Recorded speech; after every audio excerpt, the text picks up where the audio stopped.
Hello friends, welcome back to our channel Odia Vidya channel. तो पिलाने केमती अच्छो आशा होची खुशी भल थिबो। तो पिलाने आज हम स्टार्ट कर जाउचे षष्ठ क्लास रो गणितर द्वितीय अध्याय जार ना होची रेखा ओ कोण। तो पिला माने एटा गोटे बड़ चैप्टर टे, तेणु यार दीटा पार्ट बाहर करिवो। तो पिलाने आमे फास्ट पार्ट रे माने ए पार्ट रे पढ़िया। फास्ट को नाम पढ़ा बिंदु रेखाखंड सरलरेखा रश्मि आ कोण जी टपिक अच्छी आर जी सब क्वेश्चन आंसर अच्छी सब क्लीयर करिया। तो पे चलो स्टार्ट करिया। तो प्रथम हम जानिया चैप्टर ना कौन ना रेखा और कोण। तो कौन ना रेखा और कोण। तो कौन पे ना आम ए विषय कौन आगे जानिया। चलो यही अध्याय आम ज्यामितिर किसी मौलिक धारणा यथा बिंदु सरलरेखा रश्मि रेखाखंड और कोण संपर्क में जाना ना कौन। यही अध्याय में ज्यामितिर किसी मौलिक धारणा यथा बिंदु सरलरेखा रश्मि रेखाखंड और कोण संपर्क में जाना। तो ये धारणा गुड़िक सामतलिक ज्यामितिर मूलभित्ति अटे। तो कौन ये जो धारणा गुड़िक माने सब जिनसरक सामतलिक ज्यामितिर मूलभित्ति अटे ना कौन सामतलिक ज्यामितिर मूलभित्ति अटे। तो यह अधिक जटिल ज्यामितिक धारणा गुड़िक बुझार साहाय्य करता तथा आकृति गठन करने तार विश्लेषण करने साहाय्य करता है। तो पेनसिल मुन साहाय्य कागज पृष्ठा पर गोटे दाग दियो ना पेनसिल मुन साहाय्य गोटे दाग दियो। तो प्लान ये कौन है ना गोटे बिंदु बा ये चिन्हटे है। तो पेनसिल मुन जी तीक्ष्ण हम मुनिया हम चिन्हटी से सूक्ष्म हम। तो यही सूक्ष्म चिन्हटी को आम बिंदु संपर्क में धारणा देते। तो बिंदु कहले आम गोटे निर्दिष्ट अवस्थिति को बुझाई था। जदिओ यार कौन द्रव्य प्रस्थ उच्चता न थाए तले किसी बिंदुर नमूना दिगला। तो कौन बिंदु ये सूक्ष्म बिंदु संपर्क धारणा थे। तो बिंदु कहले आम गोटे निर्दिष्ट अवस्थिति बुझा जदिओ यार कौन द्रव्य न थाए प्रश्न थाए कि उच्चता न थाए। तो तले किसी बिंदु नमूना गुड़ा दिगला ना कौन दिगला ना ये कंपास अग्रभार भाग पेनसिल तीक्ष्ण मुन छुंचीर मुन एगुरा हूँ बिंदुर किसी नमूना। तो तुम्हें जब खंडीय कागज पृष्ठा पर तीनो बिंदु दियो तेज से पृथक भाव दर्शाया आवश्यक। से प्रत्येक बिंदु इंग्रजी वर्णमाला बड़ अक्षर यथा जेड पी टी द्वारा दर्शा जाए। तो यही बिंदु गुड़ी को जेड बिंदु पी बिंदु टी बिंदु भाव पढ़ा जाए। तो यही बिंदु गुड़ी को आम अत्यंत सूक्ष्म भाव में कल्पना करवा जदि एगुड़ा निर्दिष्ट अवस्थिति को सूचित करता। तो रेखाखंड खंड कागज को भांगी दियो और पर या खोली दियो। तो गोटे कागज भांगी दियो पर खोली दियो। तो कागज तुम्हें गोटे दाग देखुच कि तो यह गोटे रेखाखंड धारणा दे थाए। यार दुईटी प्रांत बिंदु थाए यथा ए आ बी। तो कौन ए आ बी हूँ दुईटा प्रांत बिंदु। तो गोटे कागज पृष्ठा पर ए और बी दुईटी पृथक बिंदु नियो यही दुईटी बिंदु को विभिन्न प्रकार गार दे जुड़। तो कौन गोटे कागज पृष्ठा पर ए और बी दुईटी पृथक बिंदु नियो यही दुईटी बिंदु को विभिन्न प्रकार गार दे जोड़। तो तेबे को एमध्य केउ गारटी ए बी मध्य सर्वनिम्न दूरता विशिष्ट। तो यही सर्वनिम्न दूरता विशिष्ट गार को रेखाखंड कहुए। तो ये रेखाखंड को ए बी बा बी भाव सूचित कर। तो ए और बी बिंदु द्वय को रेखाखंड दुईटा प्रांत बिंदु कहुए। तो कौन रेखाखंड की सूचित कराए ए बी बा बी सूचित कराए आ ए और बी को बिंदु द्वय रेखाखंडर दुईटा प्रांत बिंदु कहुए। तो कौन ना प्रांत बिंदु कहुए। तो पे जाना सरल रेखा कौन। तो मनकर ए बी रेखाखंड को उभय ए और बी दिगरे असीम भाव बढ़ाइबा। तो कौन मनकर ए बी रेखाखंड को उभय ए और बी दिगरे असीम भाव बढ़ाइबा तेबे यह गोटे सरल रेखार नमूना हम ना कौन सरल रेखार नमूना हम। प्लान तुम भावुचे गोटे सरल रेखा तुम संपूर्ण रूप अंकन कर पारिबो ना कहीं तो कहीं ना ए और बी बिंदु द्वय मध्य अंकित सरल रेखा को ए बी भाव सूचित कराए। तो यार विस्तृति उभय ए और बी दिगरे असीम अटे। तो कौन यार विस्तृति मान लंबाटा उभय ए और बी दिगरे असीम अटे। यह सूचाइबा यार दुई दिगरे दुईटी तीर दि जाए। तो अनेक समय गोटे सरल रेखा को एल बा एम भाई अक्षर माध्यम नामित कर। तो मन रख एक समतल उपरिस्थ दुईटी भिन्न बिंदु मध्य गोटे मात्र रेखाखंड सरल रेखा अंकन कर। तो मन एक समतल उपरिस्थ दुईटी भिन्न बिंदु मध्य गोटे मात्र सरल रेखा अंकन कर।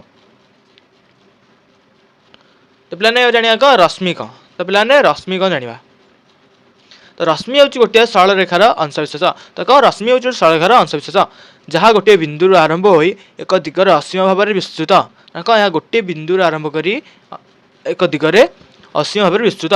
तो यही निर्दिष्ट बिंदु को आद्य बिंदु बा आरंभ बिंदु कहुए। तो निम्न किसी रश्मिर दिगला एग्जांपल। तो कौन बत्ती घर निर्गत आलोक रश्मिर गुच्छ जो बाहर टर्च निर्गत आलोक रश्मि सूर्य किरण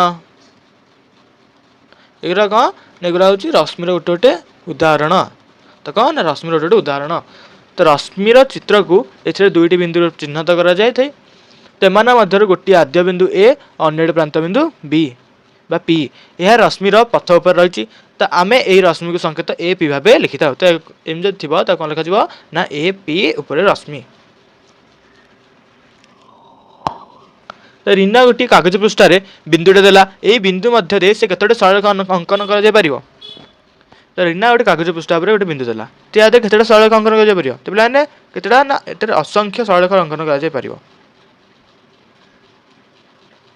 पार ये असंख्य सरलरेखा अंकन कर।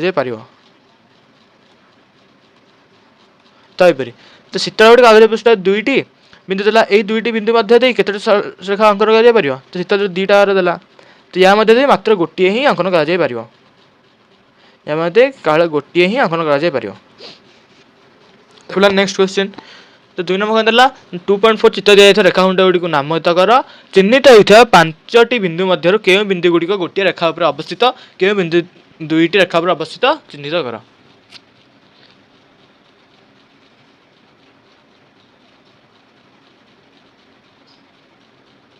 तो पे आम ये कहीपर एल पी आर टा हूँ गोटे रेखाखंड पर अवस्थित। तो पे जब बिंदु जोड़ा जापर आम कि एल पी आर 3टा गोटे रेखाखंड पर अवस्थित। से परी एम क्यू गोटे रेखा पर अवस्थित। से क्यू आर गोटे क्यू पी गोटे एम पी गोटे एम एल गोटे। तो यहीपरी भाव है।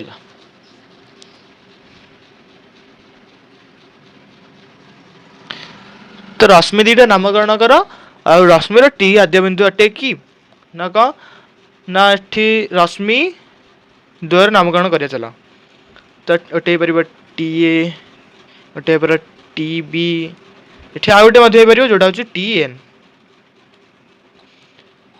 हाँ पे एटा टी दीटाक जदि रश्मिर आद्य बिंदु हम ताल जदि खाली आम यही रश्मि कथा कहवा एन आद्य बिंदु हो पार। तो पे बुझिपाल। तो नेक्स्ट तो प्रत्येक स्तर रफ चित्र अंकन कर ठीक भाव बुझापे नामकरण कर। तो ओ पी और ओ क्यू बिंदु ओ बिंदु मिलित हुए। तो ओ पी सरलरेखा और ओ क्यू सरलरेखा ओ बिंदु मिलित हुए।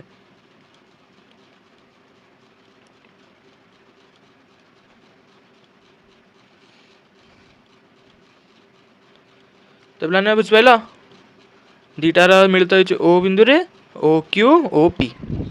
तो एक्स वाई और पी क्यू सरलरेखा परस्पर को एक्स वाई सरलरेखा और पी क्यू सरलरेखा परस्पर को एम बिंदु छेद करती।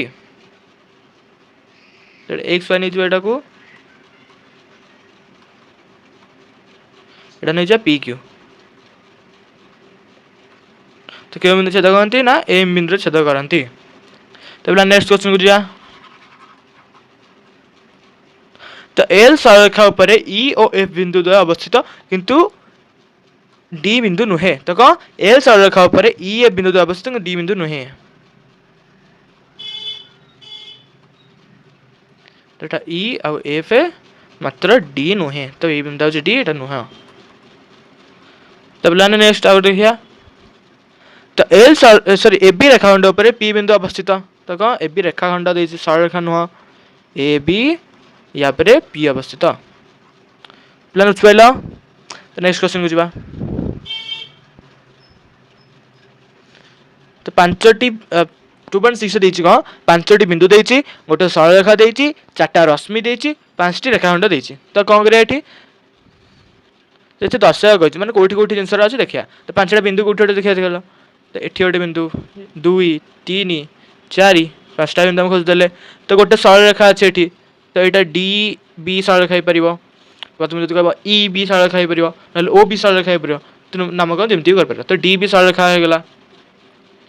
तो बिंदु कौन डी ई ओ सी आ बी तो सरलरेखा चिन्ह रहा भाव। तो 4टा रश्मि अच्छी तो कौ गुराक ना ओ डी गोटे रश्मि ओ बी गोटे रश्मि। तो ओ ये गोटे ना देनी तो भी आम नहीं पार को ओ गोटे रश्मि ओ सी गोटे रश्मि। तो ये भाव 4टा रश्मि अच्छी। तो 5टा रेखाखंड अच्छी। तो 5टा रेखाखंड कौटी 5टा रेखाखंड कौटी ना आम नहीं पार ओ बी को रेखाखंड नहीं पार ओ सी को रेखाखंड नहीं पार ओ ई को रेखाखंड नहीं पार ओ डी को रेखाखंड नहीं पार। तो कौन कौन रहा ना ओ बी ओ सी ओ ई ଆଉ ଓ ଡି। ତ ପିଲା ନେକ୍ସଟ 6 ନମ୍ବର ଦେଲା ନା ଏଠାରେ ଓ ର ଗୋଟେ ରଶ୍ମି ଦେଇଛି ନା ଓ ବିନ୍ଦୁର ଆରମ୍ଭ ହୋଇ ଏ ବିନ୍ଦୁ ମଧ୍ୟ ଦେଇ ଯାଇଛି। ତ କ'ଣ ଓ ବିନ୍ଦୁର ଆରମ୍ଭ ହୋଇ ଏ ବିନ୍ଦୁ ମଧ୍ୟ ଦେଇ ଯାଇଛି ଏ ରଶ୍ମିଟା। ତ ତୁମେ ଏହାକୁ ଓ ବି ଭାବେ ନାମକରଣ କରିପାରିବ କି? ଯଦି ହଁ ନା ନା କାହିଁକି? ତ ପିଲାମାନେ ଏଟାକୁ ଆମେ ଓ ବି ନାମକରଣ କରିପାରିବା କି? ତ ପିଲାମାନେ କରିପାରିବା। କାହିଁକି ନା ଏଇଟା ଆଦ୍ୟ ବିନ୍ଦୁ ଗୋଟିଏ ମାତ୍ର ତା ପ୍ରାନ୍ତ ବିନ୍ଦୁ ଯେକୌଣସି ଗୋଟେ ହେଇପାରିବ ରଶ୍ମିର, କିନ୍ତୁ ରଶ୍ମି ତ ଗୋଟିଏ ନା। ତ ଆମେ ଓ କୁ ଏ ଭାବେ ଲେଖିପାରିବା କି? କିନ୍ତୁ ନା। ତ କାହିଁକି ନା ୟାର ପ୍ରାନ୍ତ ବିନ୍ଦୁ ଫାଷ୍ଟ ରହିବ, ସେକେଣ୍ଡ ତାର ସରି ତାର ଆଦ୍ୟ ବିନ୍ଦୁ ବା ଆରମ୍ଭ ବିନ୍ଦୁ ଫାଷ୍ଟ ରହିବ ଲେଟରରେ, ସେକେଣ୍ଡ ରହିବ ତାର ପ୍ରାନ୍ତ ବିନ୍ଦୁ। ତେଣୁ ଓ ସବୁବେଳେ ଫାଷ୍ଟ ରହିବ ଆଉ ତାପରେ ଏ କିମ୍ବା ବି ରହିପାରିବ। କିନ୍ତୁ ଏ ଓ ଲେଖିଦେଲେ ଏଇଟା ଓଲଟିଯିବ, ସେ ଏଇଟା ଭୁଲ। ତ ପିଲା ନେକ୍ସଟ ଟପିକକୁ ଯିବା ନା କ'ଣ କୋଣ। ତ ପିଲାମାନେ ଆମେ ଜାଣିବା କ'ଣ କୋଣ ମାନେ କ'ଣ। ତ ସାଧାରଣ ଆଦ୍ୟବିନ୍ଦୁ ବିଶିଷ୍ଟ ଦୁଇଟି ରଶ୍ମି ଏକ ସରଳରେଖାରେ ଅଂଶ ହୋଇନଥିଲେ, ମାନେ କ'ଣ ସାଧାରଣ ଆଦ୍ୟବିନ୍ଦୁ ବିଶିଷ୍ଟ ଦୁଇଟା ରଶ୍ମି ଯୋଉଟାକି ଏକ ସରଳରେଖାର ଅଂଶ ହୋଇନଥିବେ ତାହା ଗୋଟେ କୋଣ ଗଠନ କରନ୍ତି। ଯଦି ପିଲାମାନେ ତମେ ପରୀକ୍ଷାରେ ପଡ଼ିଲା କୋଣ କାହାକୁ କହନ୍ତି, ତ କ'ଣ ଲେଖିବ ନା ସାଧାରଣ ଆଦ୍ୟବିନ୍ଦୁ ବିଶିଷ୍ଟ ଦୁଇଟି ରଶ୍ମି। ତ ପିଲାମାନେ କ'ଣ ଲେଖିବ ନା ସାଧାରଣ ଆଦ୍ୟବିନ୍ଦୁ ବିଶିଷ୍ଟ ଦୁଇଟା ରଶ୍ମି କୋଣ ଗଠନ କରିଥାନ୍ତି। ତ ଏଠାରେ ସାଧାରଣ ଆଦ୍ୟବିନ୍ଦୁ ବି ବିଶିଷ୍ଟ ବିଡି ଓ ବିଇ ରଶ୍ମି ଦ୍ୱାରା ଗୋଟିଏ କୋଣ ଉତ୍ପନ୍ନ ହୋଇଅଛି। ତ କ'ଣ ଏଠାରେ ସାଧାରଣ ଆଦ୍ୟବିନ୍ଦୁ ବି ବିଶିଷ୍ଟ ବିଡି ଓ ବିଇ ରଶ୍ମି ଦ୍ୱାରା ଗୋଟିଏ କୋଣ ଉତ୍ପନ୍ନ ହେଉଛି। ତ କ'ଣ ବିଡି ଆଉ ବିଇ ରଶ୍ମି ଦ୍ୱାରା ଗୋଟିଏ କୋଣ ଉତ୍ପନ୍ନ ହୋଇଅଛି। ତ ଏହି କୋଣକୁ ଆମେ କିପରି ନାମକରଣ କରିବା? ଆମେ ଏହାକୁ କେବଳ ଶୀର୍ଷବିନ୍ଦୁ ଆଧାରରେ କୋଣ ବି କହିପାରିବା। ତ କ'ଣ ନା ଏହି କୋଣକୁ ଆମେ କିପରି ନାମକରଣ କରିବା? ତ ପିଲାମାନେ ଆମେ ଜାଣିଛେ ଫାଷ୍ଟରୁ ରେଖାଖଣ୍ଡ କେମିତି ନାମକରଣ କରିବା। ରେଖାଖଣ୍ଡ ଲେଖିବା ବେଳେ ଯଦି ଏ ବି ରେଖାଖଣ୍ଡ ତାହେଲେ ଉପରେ ଗୋଟେ ରେଖା ଚିହ୍ନ ଦେବା। ଯଦି କୌଣସି ସରଳ ରେଖା ଲେଖୁଛେ ତାହେଲେ ଏମିତି ସରଳ ରେଖା ଚିହ୍ନ ଦେବା। ଯଦି କୌଣସି ରଶ୍ମି ଲେଖୁଛେ ସେପରି ରଶ୍ମିର ଚିହ୍ନ ଦେବା। ତ ସେପରି କୋଣର ନାମକରଣ କିପରି ଦେବା? ତ ଆମେ ଏହାକୁ କେବଳ ଶୀର୍ଷ ବିନ୍ଦୁ ଆଧାରରେ ବି କୋଣ ମଧ୍ୟ କହିପାରିବା। ତ ଏଇଟା ଆମେ ଶୀର୍ଷ ବିନ୍ଦୁ ଯେଉଁ ଅଛି ବି, ତା ଅନୁସାରେ ଏଇଟାକୁ ଆମେ ଖାଲି ବି କୋଣ ମଧ୍ୟ କହିପାରିବା। ତ ଅଧିକ ସ୍ପଷ୍ଟ ଭାବରେ କହିବାକୁ ଗଲେ ଏକତ୍ର ଭାବରେ କୋଣର ପ୍ରତ୍ୟେକ ବାହୁର ଉପରିସ୍ଥ ବିନ୍ଦୁ ଆଉ ଶୀର୍ଷ ବିନ୍ଦୁ ଆଧାରରେ ନାମକରଣ କରାଯାଏ। ତ ଏ କ୍ଷେତ୍ରରେ ଆମେ ଏହାକୁ କୋଣ ଡି ବିଇ କିମ୍ବା ଇ ବିଡି କହିପାରିବା। ତ ଅଧିକ ସ୍ପଷ୍ଟ ଭାବରେ କହିବାକୁ ଗଲେ ଆମେ ଏହାକୁ ଡି ବିଇ କିମ୍ବା ଇ ବିଡି କହିପାରିବା। ତ କୋଣ ଶବ୍ଦ ପରିବର୍ତ୍ତେ ଆମେ କୋଣର ସାଙ୍କେତିକ ଚିହ୍ନ ଏଇଟାକୁ ମଧ୍ୟ ବ୍ୟବହାର କରିପାରିବା। ତ କୋଣ ଶବ୍ଦ ଲେଖିକି ଆମେ ଏମିତି ଚିହ୍ନ ବ୍ୟବହାର କରିପାରିବା। ତ କୋଣ ଡି ବିଇ ଏପରି ଲେଖିପାରିବା କିମ୍ବା କୋଣ ଇ ବି ଡି ଏପରି ଲେଖିପାରିବା। ତ ପିଲାମାନେ ବୁଝିପାରିଲ? ତ ମନେ ରଖିବା କୋଣକୁ ନାମିତ କଲାବେଳେ ସର୍ବଦା ଶୀର୍ଷବିନ୍ଦୁର ନାମ ମଝିରେ ରହିବ। ତ କୋଣକୁ ନାମିତ କଲାବେଳେ ସର୍ବଦା ଶୀର୍ଷବିନ୍ଦୁର ନାମ ବା ବିର ନାମ ଯେମିତି ଏଠି ରହିଲା ସେଇଟା ସବୁବେଳେ ମଝିରେ ରହିବ। ଯେପରି ଏଠି ରହିଲା। ତ କୋଣକୁ ସୂଚାଇବା ପାଇଁ କୋଣର ଉତ୍ପନ୍ନ ହୋଇଥିବା ଶୀର୍ଷବିନ୍ଦୁଠାରେ ଗୋଟିଏ ବକ୍ରରେଖା ବ୍ୟବହାର କରାଯାଏ। କବିତା ଦ୍ୱାରା ପାଠ ଖୋଲିଲା ଆସ ଦେଖିବ ସେ ବହିର ମଲାଟ ଖୋଲିବାର ବିଭିନ୍ନ ପରିସ୍ଥିତି। ତ ପିଲାମାନେ ସେ ଯେତେବେଳେ ତାର ବହି ଖୋଲିଲା ତ ଫାଷ୍ଟ ଏତିକି ଥିଲା, ତାପରେ ଏଟା ବଢ଼ିଲା, ସେ ପୁରା ସମତଳ ହୋଇଗଲା, ତାପରେ ପୁଣି ତାର ଓଲଟା ବୁଲିଲା, ତାପରେ ଗୋଟେ ଆଉଥରେ ସେ ସମତଳ ହୋଇଗଲା। ତ ଏଠି କ'ଣ ଦେଲା ଦେଖିବା ଚାଲ।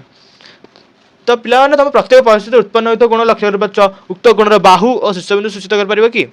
ତ ପିଲାମାନେ କେଉଁ କୋଣଟା ବଡ଼? ପରିସ୍ଥିତି 1ରେ ଥିବା କୋଣ ବା ପରିସ୍ଥିତି 2ରେ ଥିବା କୋଣ। ତ ଆମେ କେମିତି ଜାଣିବା କେଉଁ କୋଣଟା ବଡ଼? ପରିସ୍ଥିତି 1ରେ ଥିବା କୋଣ ନା ପରିସ୍ଥିତି 2ରେ ଥିବା କୋଣ? ତ ପରିସ୍ଥିତି 1ରେ ଏତିକି ଥିଲା, ପରିସ୍ଥିତି 2ରେ ଏତିକି ଥିଲା। ତ ପିଲାମାନେ କୋଉଟା ବଡ଼ କୋଣ କହିପାରିବା? ନା ଏଇଟାକୁ ପରିସ୍ଥିତି 2। ତ ପିଲାମାନେ ପରିସ୍ଥିତି 2ରେ ଥିବା କୋଣଟା ହେଉଛି ବଡ଼ କୋଣ। ତ ଯେପରି ଆମେ କହିଥାଉ କି ଏକ ରେଖାରେ ଆକାର ଉକ୍ତ ରେଖାର ଦୈର୍ଘ୍ୟ ଉପରେ ନିର୍ଭର କରେ। ତ ଯେପରି ଆମେ କହିଥାଉ କି ଏକ ରେଖାର ଆକାର ଉକ୍ତ ରେଖାର ଦୈର୍ଘ୍ୟ ଉପରେ ନିର୍ଭର କରେ, ସେହିପରି କୋଣର ଆକାର ଏହାର ଘୂର୍ଣ୍ଣନ ପରିମାଣକୁ ନେଇ କହିଥାଉ। ତ ଯେପରି ଆମେ ଗୋଟେ ରେଖାର ଆକାର ତାର ଦୈର୍ଘ୍ୟକୁ ଅନୁସାରେ କରିଥାଉ, ସେହିପରି ତାର ଗୋଟେ କୋଣର ଆକାର ଆମେ ତାର ଘୂର୍ଣ୍ଣନ ପରିମାଣକୁ ନେଇ କହିଥାଉ। ଏଠି ପରିସ୍ଥିତି 2ରେ ଥିବା କୋଣ ବଡ଼ କାରଣ ଏହି କ୍ଷେତ୍ରରେ ବହିର ମଲାଟକୁ ଅଧିକ ଘୂର୍ଣ୍ଣନ କରିବାକୁ ପଡ଼ିବ। ତ ସେହିପରି ପରିସ୍ଥିତି 3ରେ ଥିବା କୋଣର ପରିମାଣ ପରିସ୍ଥିତି 2ର କୋଣର ଅପେକ୍ଷା ଆହୁରି ବଡ଼, କାରଣ ସେଥିରେ ଆହୁରି ଅଧିକ ଘୂର୍ଣ୍ଣନ ଅଛି। ପରିସ୍ଥିତି 4, 5, 6ରେ କ୍ରମାଗତ ଭାବେ ଅଧିକ ଘୂର୍ଣ୍ଣନ ହେତୁ କୋଣର ପରିମାଣ ଅଧିକ ବଡ଼। ତ ପିଲାମାନେ ଏଇ ଜିନିଷଟା ଏଠି ଦେଲା ଆଉଥରେ ନା କ'ଣ କୋଣଟା ବଡ଼ ନା ସବୁଠୁ ବଡ଼ ହେଉଛି 4, 5, 6 କ୍ରମାଗତ ଅଧିକ ଘୂର୍ଣ୍ଣନ ହେତୁ ସେ କୋଣର ଅଧିକ ବଡ଼। ତ ପିଲାମାନେ ଘୂର୍ଣ୍ଣନ ଯେତିକି ଯେଉଁଟାରେ ଅଧିକ ହେବ ତାର ସେଇ କୋଣଟା ସେତେ ବଡ଼। ତ ସେପରି ଏଠି ଦେଲା ଘୂର୍ଣ୍ଣନ ପରିମାଣ ହିଁ କୋଣର ପରିମାଣ। ସେପରି ରଶ୍ମିର ଆଦ୍ୟ ସ୍ଥିତି ରଶ୍ମିର ଶେଷ ସ୍ଥିତି ଯେତିକି ଘୂର୍ଣ୍ଣନ ହେଇଛି ତ ପରିମାଣ ସେତିକି। ତ ପିଲାମାନେ ଆସି ଦେଖିବା ବାସ୍ତବ ଜୀବନରେ କୋଣର ବ୍ୟବହାର ଆଉ କୋଉଠି ହେଉଛି। तो एक कंपास रे आमे बाहु गुडी को बुलाई एक कोण सृष्टि करू ना एक कंपास रे आमे बाहु गुडी को बुलाई कोण सृष्टि करू। तो शीर्ष होउछ सेही बिंदु जेउठा दुई बाहु जोड़ी होई थाए। तो कोणर बाहु और शीर्ष बिंदु चिन्हट कर। तो प्लान एटा कोणर बाहु और एटा शीर्ष बिंदु। तो प्लान देखा बोधे एटा। तो प्लान एटा बाहु एटा बाहु और एटा हो शीर्ष बिंदु। एक कईंचर दुईटी बाहु थाए जिते बड़ा आम कि काटिया से खोली था बाहु गुड़िक एक कोण गठन करती कोणर बाहु शीर्ष बिंदु चिन्हट। तो ये प्लान कौटा गोटे हम यहाँ हूँ कोणर बाहु यहाँ हूँ कोण शीर्ष बिंदु। तो एपटे गोटे कोण सृष्टि होती है दुटा कोणर बाहु यहाँ शीर्ष बिंदु। तो से बार यहाँ चश्मा टंका रखा पर सब अन्य साधारण बिंदु चित्र देखी देख से बाहु शीर्ष चिन्हित कर से कोणर चिन्हट कर। तो प्लान ये कौन कहीपर ना यहाँ कौन बाहु कहीपर। तो प्लान आम यहाँ को बाहु कहीपर गोटे बाहु यहाँ गोटे बाहु से यहाँ भी गोटे बाहु। तो ये दुटा हूँ तार शीर्ष बिंदु। से पर्स रे यहाँ और यहाँ हूँ बाहु और यहाँ हूँ शीर्ष बिंदु। से स्टापलर रे ये दुटा हूँ बाहु यहाँ तो शीर्ष बिंदु। डब्बा रे यहाँ तो बाहु यहाँ शीर्ष बिंदु। से गोटे कंपास यहाँ हूँ बाहु यहाँ तो शीर्ष बिंदु। तो प्लान बुझ पाइल।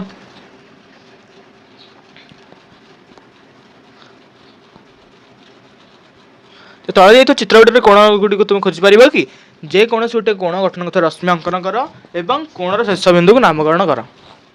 तो प्लेट जमी देला आमको डी हूँ शीर्ष बिंदु ये तीन हूँ रश्मि ये तीन हूँ कोण। से आम ये गोटे नहीं पार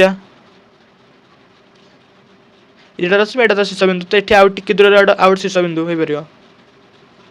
पिलाने यहाँ शीर्ष बिंदु हो पार यहाँ भी शीर्ष बिंदु हो पार यहाँ भी शीर्ष बिंदु हो पार से एपटे हो पार। तो एपटे भी हो पार। तो ये बहुत कोण तैयारी हो। तो ये अच्छी तो यहाँ गोटे कोण यहाँ तो बाहु। तो प्लान ये गोटे कोण हो पार ये गोटे कोण हो पार ये हो पार ये सेपटे हो पार। तो ये बहुत कोण हो पार यहाँ गोटे कोण ये गोटे कोण ये गोटे कोण तो बहुत कोण आम तैयारी कर चिन्हट कर। तो एस टी और एस आर को बाहु नहीं गोटे कोणर चित्र अंकन कर या नामकरण कर। तो प्लान करिया चलो। तो एस टी और एस आर दुटा कमन अच्छे से जो शीर्ष बिंदु कौन हम ना एस हम। तो शीर्ष बिंदु हम एस आउ तार जो दुटा रश्मि ना हम ना गोटे हम टी आ गोटे हम आर। तो यहाँ टी हम यहाँ गोटे हम आर। तो प्लान एस आउ टी गोटे बाहु ये ने एस और आर गोटे बाहु ने तो ये ने। तो प्लान ये दुटा हूँ दुटा बाहु बा रश्मि और यहाँ हूँ तार शीर्ष बिंदु बा यहाँ हूँ तार कोण। तो एठार ए पी सी को कहीं आम पी भाव लिखिपर ना। तो प्लान बुझा चल। तो प्लान आम जो ये देला ए पी सी जो चित्र देला तो ये आम ए पी सी को कहीं पी भाव लिखिपर ना। तो प्लान चल बुझा।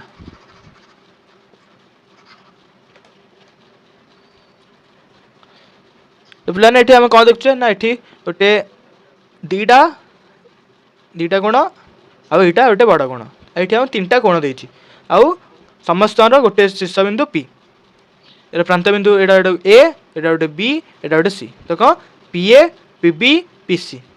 तो ये आम कौन लिखिपर यही जो कोणटा देला आम यहाँ ए पी सी को कौन देला ना ए पी सी कोटा देला ना ये गुटाक। तो प्लान यहाँ हूँ ए पी सी। तो सी कही आम यहाँ को कहीं पी भाव लिखिपर ना।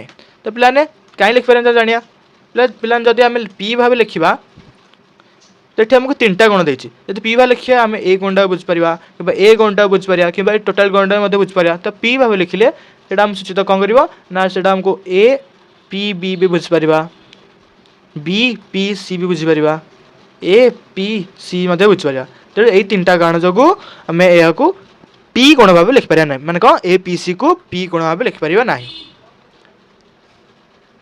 तो ये आउट देला चित्र। तो कोणर नामकरण करिया चलो। ये कौन देला आउट कौन देला। तो बड़ कोणटा कौन ना पी टी आर आउट कोण कौन ना क्यू टी आर।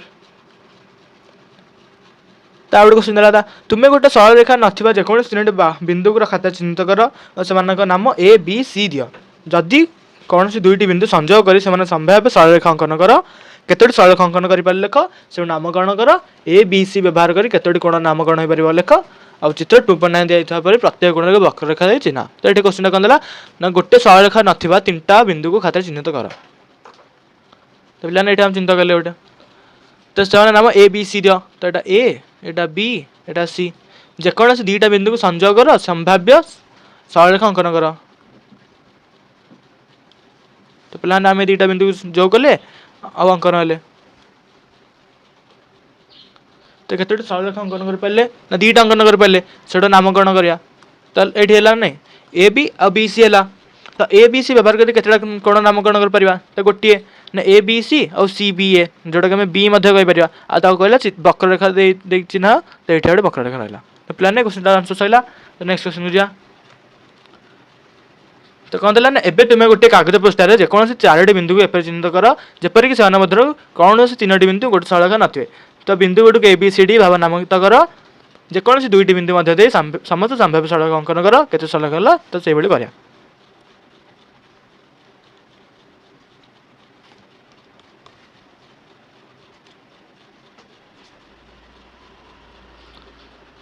प्लान आम नहीं पार 4टा बिंदु 4टा बिंदु नहीं गले ए चलते जोड़ा ये फास्ट गोटे सरलरेखा है सेकेंड है ये थर्ड है तो प्लान आम केतटा कोण पाइले ना आम 3टा कोण पाइले तो किपरि ए नहीं जावा एटा बी नहीं जावा एटा सी और एटा डी नहीं जावा ताले आम कौन पाइबा गोटे पाइबा सी ए डी पाई परिबा तापरे बी ए डी पाई परिबा आ गोटे डी एटा आम लिखीचे ता गोटे आम लिख पारिया ना बी बी ए सी लिख पारिया तो से भाव आम 3टा कोण पाइबा एठी नेक्स्ट टॉपिक को जाना कौन कोण मानक मध्य तुलना तो कौन देला ना कोण मानक मध्य तुलना तो पिला आम 2टा कोण मध्य तुलना किपरि करवा तो तले ये चित्र प्राणी मानक खोला मुह को देख तो पिला केते प्राणी दे मुह खोला देखी तुम्हें एठी किछि कोण लक्ष्य करछ कि जदि हाँ प्रत्येक क्षेत्र में बाहु शीर्षबिंदु चिन्हित कर कि मुह अन्य अपेक्षा अधिक खोला अच्छी बाटी जी अधिक खोला से बड़ हुए तो क्रमानुसार सान कोण ठार बड़ कोण सजे लिखिपर कि तो पिला देखिए चल तो ये बाहु पिलाने ये सापटा पाट देला एटा तो बाहु है यहाँ शीर्षबिंदु ये माछ देला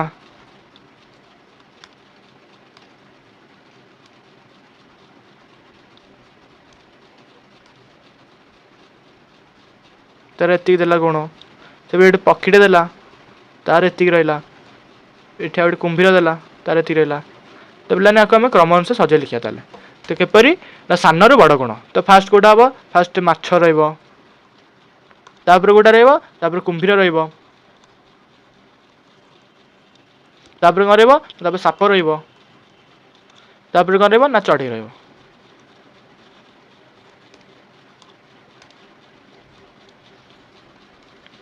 तो देखिए 2टा कोण मध्य तुलना सब सहज होता है कि ना ये किसी कोण अच्छे तो प्रत्येक कोण नामकरण कर तुम से गोटे किपर तुलना कर किसी कोण अंकन कर से गोटे नामकरण तुलना कर तो पे तो गोटे कोण पर आ गए कोण को प्रतिस्थापन कर तुलना कर तो किपर हम यहाँ जेकोसी 2टा कोण रु गोटे कोण को अन्य गोटे कोण पर रखा अर्थात प्रतिस्थापन कर तुलना कर तो कौन ना पे गोटे कोण को आउ गोटे कोण पर रखा प्रतिस्थापन कर तार तुलना कर तो गोटे कोण को अन्य कोण पर रखा समय ध्यान देव उभय कोण शीर्षबिंदु और गोटे लेखा बाहु मेल हो रही जब देला शीर्षबिंदु गोटे रहा बाहु मेल रहा तार अन्य बाहुटा अलग अलग प्रकार रहा तो प्रतिस्थापन स्पष्ट हो पारे प्रतिस्थापन भाव स्पष्ट हो पारे जो कोणटी छोट और क्यों कोणटी बड़ तो उपजम चित्र देला पी क्यू पर ए बी सी को प्रतिस्थापन कर तो उभय शीर्षबिंदु बी क्यू स्थिति एक अभिन्न एवं ए बी सी रे बी सी भाव सहित P Q R Q C भाव मिसी रही आ गोटे रश्मि होती स्पष्ट है ए बी सी ठारू पी क्यू आर बृहत्तर अटे तो पे कौन जाना पाला ना ए बी सी ठारू पी क्यू आर टा बड़ अटे पे देखिए समपरिमाण विशिष्ट कोण तो ये 2टा समपरिमाण विशिष्ट कोण देला ना कौन ए ओ बी आउ एक्स ओ वाई तो या किए बड़ चिन्हटा रहा तो A O B X O Y तो ये रहा तो ये उभय कोणर शीर्षबिंदु एक होगा सहित उभय कोणर बाहुद्वय एक होता यथा ओ ए ओ एक्स से ओ बी और ओ ए तेणु कोण 2टी समपरिमाण विशिष्ट होता तो यही कोणगुड़ी को समपार्श्विक विशिष्ट विवेचन कर कारण होची जेतेबेले आमे एई कोणगुड़ी घूर्णन ठारू गठित बोली कल्पना करू आमे देखिपाछु जे ओबी और ओए एवं ओ वाई ओ एक्स पर्यंत नेबा पई समान परिमाण घूर्णन आवश्यक। तो आमे जानले दुईटा कोणर समपरिमाण विशिष्ट अछि हम जानले एई कोणगुड़ी समपरिमाण विशिष्ट विवेचन कर कारण होची जेतेबेले आमे एई कोण को घूर्णन ठारू गठित बोली कल्पना करू आमे देखिपाछु जे ओबी और ओए तो ओबी रु ओए एवं ओ वाई रु ओ एक्स पर्यंत नेबा पई समान परिमाण घूर्णन आवश्यक। तो प्लान को समान परिमाणर घूर्णन आवश्यक। जेतेबेले दुईटी कोण मध्य गोटे को अन्य पर प्रस्तावन करा जाए सेतेबेले प्रत्येक कोणर शीर्ष और बाहुद्वय एक अभिन्न होई रहिले कोण द्वय को समपरिमाण विशिष्ट कुआजे। तो जेतेबेले दुईटा कोण मध्य गोटे को अन्य पर प्रस्तावन करा जाए सेतेबेले प्रत्येक कोणर शीर्ष बाहुद्वय एक अभिन्न होई रहिले कोण द्वय समपरिमाण विशिष्ट बोली कुआजे। तो पिला ना बस बुझा गोटे कौन देला प्रश्न उत्तर करवा। तो गोटे आयत क्षेत्र तर कागज पृष्ठ को भांगी दियो तो भांगी दियो तापर सृष्टि होता भांग पर रेखा अंकन कर। तो पिला रेखा अंकन कले तो कागजर भांग और धार मध्य गठित कोण गुड़ी को नाम दे तुलना कर। आयत क्षेत्रकार कागज पृष्ठ को विभिन्न कोण गठित है भाई भांग कर और कोण गुड़ी को तुलना कर तुम्हें पाई सब छोट बड़ कोण के तो तुम एटा कर कि कोण बाहर ना नामकरण करवा एटा धर एटा ए नहीं गले एटा बी नहीं गले एटा सी नहीं गले एटा डी नहीं गले एटा ई नहीं गले और एटा एफ नहीं गले तो कौन गुण पाइबा आम गोटे ए बी ई पाई परिबा बी ई डी पाई परिबा सेपरी बी ई एफ पाई परिबा सेपरी सी बी ई पाई परिबा। तो यही भाव आम कौन पाई परिया ये आम देखिए प्रत्येक क्षेत्र को कोणटा बड़ आ कहीं दर्शा। तो ओ सॉरी ए ओ बी किंबा एक्स ओ वाई तो ये कौन देला ना ए ओ बी बड़ कि एक्स ओ वाई बड़ तो ये हम ए ओ बीटा बड़ कहीं जो ए ओ बी एति होची एक्स ओ वाईटा मध्य रही जाऊँ तेणु ए ओ बीटा बड़। तो नेक्स्ट क्वेश्चन जा कह ना ए ओ बी कि एक्स ओ बी तो कह ए ओ बी कि एक्स ओ बी तो पे ये कौटा बड़ देखा ना ए ओ बीटा ही बड़ देखा तो ये कौन हम ना ए ओ बी ही आंसर हम। तो एक्स ओ बी कि एक्स ओ सी तो कह एक्स ओ बी कि एक्स ओ सी तो पे ये दीटा कोण समपरिमाण विशिष्ट। तो एक्स ओ वाई और ए ओ बी मध्य के कोणटा बड़ आ कारण दस चलो तो एक्स ओ वाई कौटा देला ना एक्स ओ वाई तो ये कोणटा होचे एक्स ओ वाई ए ओ बी ये कोणटा हला ए ओ बी तो पे याद केउंटा बड़ एक्स ओ वाई आ ए ओ बी मध्य केउंटा बड़ देखा जदि आम ये घूर्णन अंश देखा ताल कौन आनीपर ना ये आमर एक्स ओ वाईटा बड़ एपर्यंत जी आम पढ़े तादेह मात्र तुलना कर जापर ताकू आम किपर निर्णय कराए जंत्र निर्णय कराए जाना। तो पे कौन ना प्रतिस्थापन न कर कोण गुड़ी तुलना करा। तो ये कौन देला ना दीटा बग निज भर जुक्ति कर किए तार मुह को अधिक चौड़ा खोल तो अर्थात किए एक बड़ कोण करुच्चे। तो आस प्रथम से कोण आंकवा केउटी बड़ आम जापर पूर्व कौन देखले जे जड़े ये कोण गुड़ी को अंकन कर प्रतिस्थापन करे मात्र एपरी न कले आम तुलना करें कि। तो प्लान मनकर आम पाखे गोटे स्वच्छ कागज पर अंकित वृत्त अच्छे तो ये देला तो जहाँ को आवश्यकता अनुଯାयी घुंचाई दि जापर तो कौन जहाँ को आवश्यकता अनुଯାयी आम घुंचाई पार तो आकृति उपर रखा जापर जेको आकृति पर रखा जापर तो आम यहाँ तुलना करने व्यवहार करवा चला। तो आस प्रथम बग मुह द्वारा गठित कोण पर स्वच्छ कागज पर अंकित वृत्त को कागज रखा तो यहपरी भाव ये जो देला तापर रखा। तेबे आम कौन करिया वृत्तर धार रे ए और बी दुईटी बिंदु चिन्हित करवा जो बिंदु मध्य दे कोणर बाहु द्वय गति कर तो ये बिंदु चिन्हित हम ये शीर्ष बिंदु रही। तो सेपरी आम यहाँ व्यवहार कर जापर कि यही द्वितीय बगर मुह द्वारा गठित कोणर बड़ बा सामान बा बड़ तो यह आस यहाँ द्वितीय बग मुह द्वारा गठित कोण उपर रखा जहाँ द्वारा शीर्ष बिंदु वृत्तर केन्द्र सहित मेल खाइब और गोटे बाहु को ओ ए दे गति कर से रखा ओ ए को ओ एक्स सहित गति कराला और ओ आई ओ बी मध्य तुलना कराला। तो ये आम बड़ कहीपर कौटा बड़ ना ये आमर बी ओ एटा एक्स ओ वाई ठारू बड़। तो ये आम देला पे गोटे घूर्णन बाहु तैयारी केमती कराए ये तुम घरे कर किपरि ना दीटा कागज नाली और गोटे कागज क्लिप नि कागज क्लिप बाहु मध्य को कागज नाली प्रवेश कर तुम घूर्णन बाहु प्रस्तुत हो।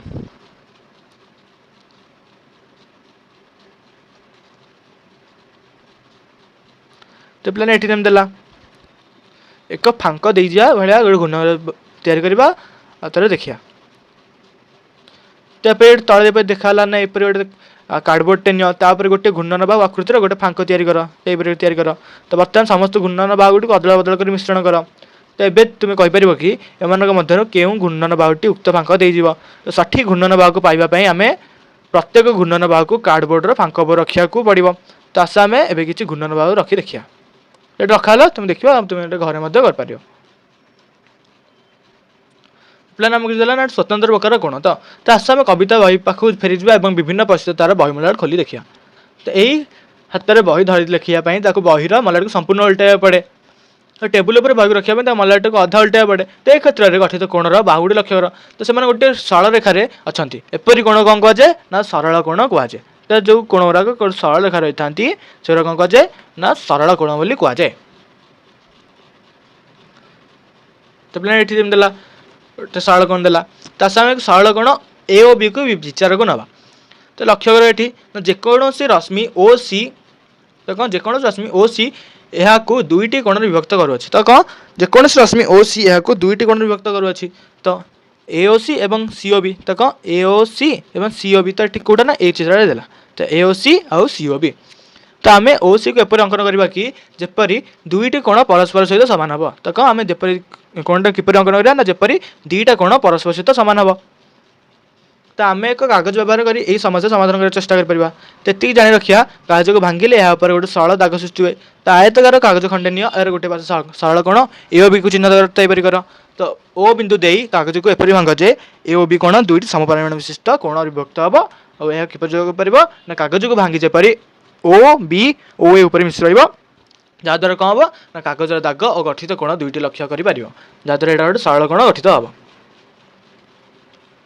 तो प्लान आम कह दुईटा कोण कहीं समानता यथार्थ कह ना गोटे कोण अन्य कोण उपर रखी प्रतिस्थान को जांच कर गोटे उपाय कि कागज भांगी प्रतिस्थान क्रिया कर कि तो कौन ना गठित यही सामान कोण गुड़िक मध्य प्रत्येक समकोण कहुए तेणु गोटे सरल कोण में दुईटा समकोण रही था तो प्लान मन रख ना कौन गोटे सरल कोण में दुईटा समकोण रही है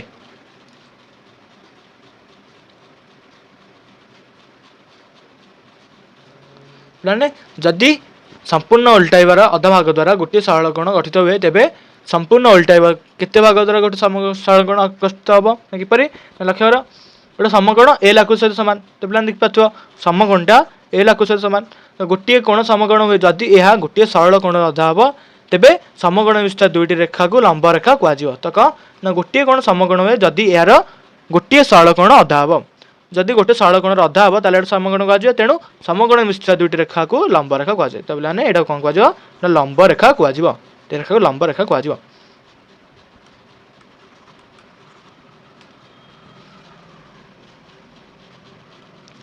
तले जाइए ग्रिड सरल कोण पाइबा ए बिंदु को अन्य ग्रिड बिंदु सहित सरल रेखार जोड़ तो यह तुम्हें क्यों प्रकार कर तो कौन देला ना तले जाइए ग्रिड सरल कोण पाइबा ए बिंदु को अन्य ग्रिड बिंदु सहित सरल रेखा जोड़ यह तुम्हें क्यों केते प्रकार कर तो ये आम कर ये सरल कोण होगा ठिया गोटे ये लंबेले ये सरल कोण हो पार तो ये कर तो पे समकोण करा तो किपर ना यहाँ गोटे समकोण एपटे समकोण तो ये कर तले कर एपटे कर तो समकोण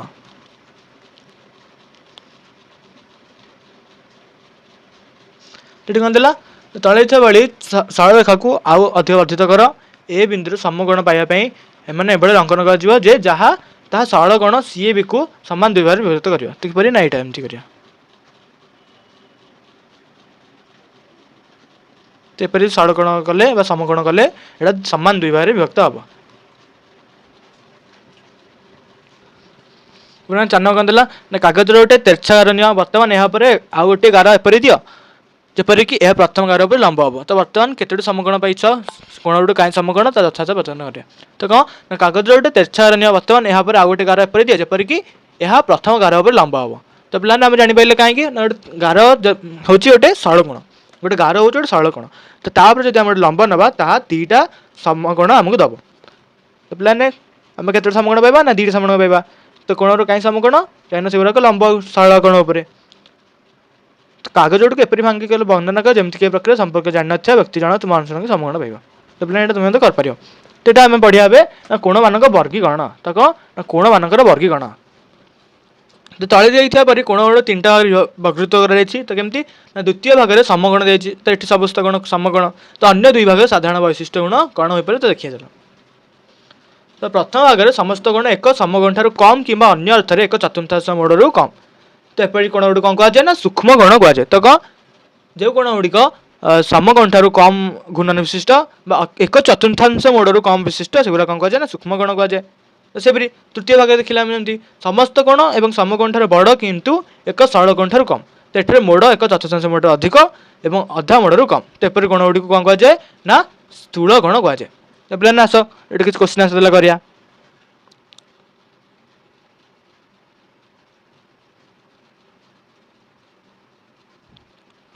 तो पूर्व चित्र कौन देला सूक्ष्म गण देला समगण स्थूल गण सरल गण गोटे चिन्हट कर तो किसी सूक्ष्म गण और किसी स्थूल गण अंकन कर तो पे यहाँ सूक्ष्म गण कहीपर यहाँ सूक्ष्म गण यहाँ सूक्ष्म गण तो यहाँ को आम समगुण कहवा ठीक है यहाँ अधा तो सेपरी स्थूल गण गोटा हम ना जोटा समगुण ठार बड़ हम तो सेपरी यहाँ आम कौन कर ना स्थूल गण कहीपर यहाँ सूक्ष्म गण यहाँ समगुण यहाँ स्थूल गण तो पे तुम सूक्ष्म और स्थूल शब्दर अर्थ कौन जान लो कि सूक्ष्म शब्दर अर्थ तीक्ष्ण और स्थूल शब्द अर्थ ददरा जहाँ तीक्ष्ण नुह तो एपरी शब्द कहीं व्यवहार कर तुम कौन भावुच तो पे आम यहाँ कहीं व्यवहार कर कोण को देखिए शब्दर व्यवहार कर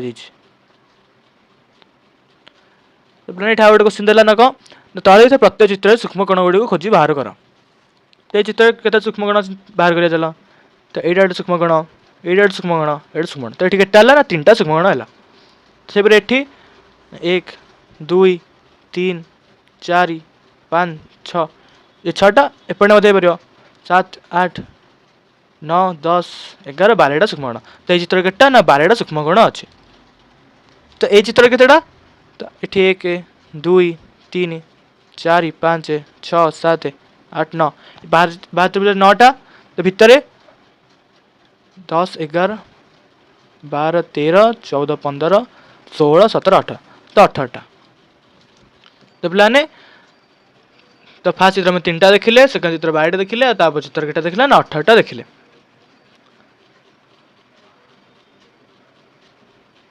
तो पे नेक्स्ट आम टॉपिक जो ना कोणर माप तो कौन कोणर माप कौन जाना ना 2टा कोण को किपर तुलन कर विषय तुम जान कि आम अन्य प्रकृत में अन्य एक कोण सहित तुलना नक एक संख्या व्यवहार करी केतेटा कोण केते बड़ और केते छोट ता मध्य कहि तो कौन ना 2टा कोण किपर तुलना कर देखिले तो किंतु प्रकृत में अन्य एक कोण सहित यह तुलना नक संख्याटा एक संख्या व्यवहार करी से कोणटा केते बड़ कि केते छोट आम कहि तो आम कौन देखिले ना आम देखिले एपरी एक वृत्त व्यवहार कर विभिन्न कोण तुलना कर तो बहुत कोण माप गोटे वृत्त व्यवहार कर किपर जो वृत्त देला व्यवहार कर आम कोण माप कर तो कौन ना कोण गुड़ी सठिक माप निर्णय करने गणितज्ञ मैंने गोटे उपाय चिंता कले तो कौन कले ना से वृत्तर केन्द्र थी कोण को सामान भाव में 360 अंश बा कोण भाग कले 360 अंश बा कोण भाग कले तो ये प्रत्येक एकक अंशर कोणर माप 1 डिग्री मैं जो 360 भाग है तार गोटे भाग 1 डिग्री बा 1 गोटे जाटा को 1 डिग्री बोली पढ़ा जाए एपरी भाव धराला तो यही एकक अंश जेकोसी कोण को मापिया व्यवहार कराए तो गोटे कोणर माप यह भितर थी 1 डिग्री एकक अंश संख्या तो कौन ना यही एकक अंश जेकोसी कोण मापिया व्यवहार कराए तो गोटे कोणर माप यह भितर थी 1 डिग्री अंश संख्या तो उदाहरण स्वरूप ये जो देला चित्रटा 30टा देती एकक तो तेणु यहाँ को 30 डिग्री बा 30 एकक अंश कहुए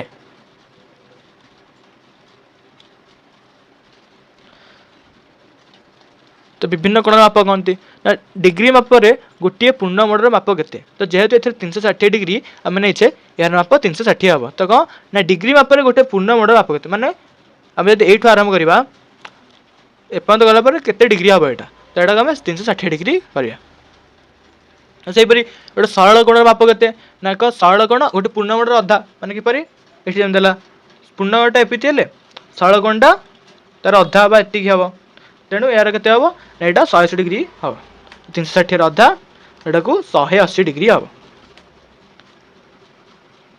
तो गोटे सरल कोण 2टी समकोण नहीं गठित तो गोटे सरल कोण माप 180 होती गोटे समकोण माप 90 डिग्री तो 180 अधा के 90 डिग्री ତାପରେ ସମକୋଣ ଦୈର୍ଘ୍ୟ 90 डिग्री ହେବ।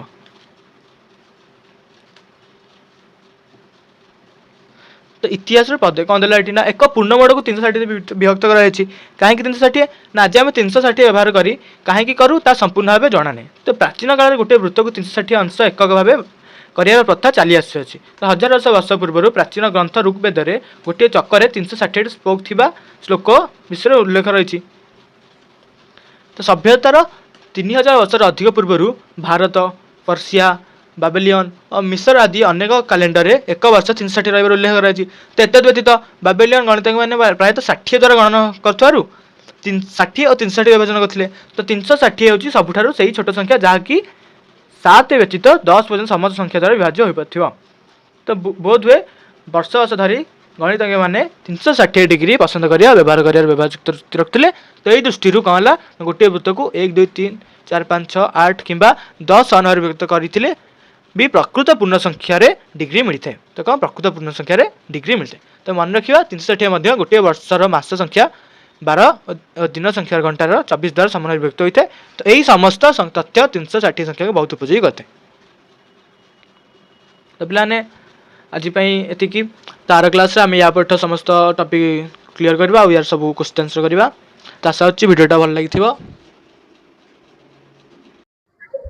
तो फ्रेंड्स आपण माने जदि नोट्स पाइबा पई चाहुचंती फ्री रे नोट्स पाइबा पई चाहुचंती ताहाले आपण जो वीडियो वर्तमान देखुचंती तार डिस्क्रिप्शन बॉक्स को जिबे। ओके देन गोटे लिंक थिबो लिखाई थिबो free notes available here. Okay गोटे रेड कलर चिन्ह दिया होतबो हैला से लिंक ऊपर क्लिक कला पारे आपण को गोटे व्हाट्सएप चैनल खोलिबो हमर ओडिया विद्या ऑफिशियल व्हाट्सएप चैनल खोलिबो लिखाई थिबो तळकू व्यू इन व्हाट्सएप। तो व्यू इन व्हाट्सएप ऊपर क्लिक कला पारे आपण ओडिया विद्या चैनल रे विजिट करिवे फॉलो करिवे ताकू फॉलो न कला पर्यंत कौन सी भी पीडीएफ आपण पाइबे नहीं। ठीक अच्छे तो फॉलो करिवे एवं आपण जो क्लास रो वीडियो देखुचंदी सपोज क्लास 1 नु नेकी क्लास 8 पर्यंत जो भी क्लास रो वीडियो देखुचंदी तार से चैप्टर ना क्लास ना ओके एवं सब्जेक्ट जहाँ भी देखुचंदी सेटा सर्च करिवे। ओके एवं आराम से फ्री रे डाउनलोड करिवे फ्री रे डाउनलोड करिवे नोट्स आराम से पढ़िबे। क्लास आपण को फ्री रे दियाउची नोट्स आपण को फ्री रे दियाउची आपण को केवल पढ़िबार अछि मन ध्यान देकी पढ़िबार अछि एवं एग्जाम रे गोटे गुड स्कोर करिया अछि बेस्ट स्कोर करिया अछि एवं ओडिया विद्यार ना सब बेले ऊपर को रखिबार अछि। ओके एवं तम जेपी सार एपी सार समस्त तम सहित अछंती तो तुमको पढ़िबार अछि एवं ग्रोथ करिबार अछि। ओके जदि वीडियो को लाइक करना गोटे लाइक करो एवं गोटे तुम बेस्ट फ्रेंड सहित शेयर करो वीडियो को। ओके सेमान को भी सुजोग दियो ओडिया विद्या पढ़िबा पई एवं चैनल को जदि सब्सक्राइब करना ताले कोन करछो यार जल्दी करो। ओके तो जय हिंद वंदे मातरम।